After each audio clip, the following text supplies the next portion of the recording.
ئەمەی غەزەکای بینن 40,000 لە چا ئەوەی کە دواتر دێت بە تایبەتی ناڵم لە هەر لە شەڕی ئیسلامە هەر لە بینی خۆیانەکەیکەن زۆر لەوەش گەورەترە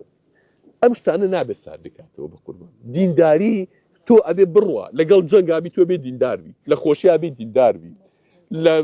لە قوربانگیان لە کاتی بارانبارین و ڕەحمەتا بێت دینداربی لە بێبارانیا بێ دینداربی لە ڕزق و ڕۆزی تۆرا بێ دینداربی لە بێڕزقیە ئەمانە تاقیکردنەوەی خواییە لەسەر ئەرزە جەنگەبێ تۆ بێ لە بەری حەقابی لە بەری کفرانەبی خوام جەنگانەی بۆ ليبتليكم ليبلو بعضكم ببعض أحسب الناس أن يتركوا أن يقولوا آمنا وهم لا يفتنون ولقد فتنا الذين من قبلكم فلا يعلمن الله الذين صدقوا ولا يعلمن الكاذبين كاك أما الدنيا مالي تحقيق النوايا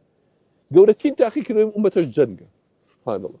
حتى جنجنا أخوي مسلمان كجورتين بلاي في غمصة صفر وخوا دعاء لقبول لكنهم ألا يجعل بأسهم بينهم خوا دعاء كن أمتكم يكتن أخونا الله وينعم إن شاء الله الدنيا أمة أوية أم يكتن خورية كلنا أخويا مسلمان كان بوجا مسلمان خليك سرجلاك يكتن نبوها بوجا دو دولتي شوار دولي فلسطين وغزة هر خويا سور كدات وبيعملوا قبول لكن رجيتو داخل إسرائيل هر رجي اقتصادي لداخل وهذه لوا هنا. والله كاك غثاء كغثاء السيل خوابنا.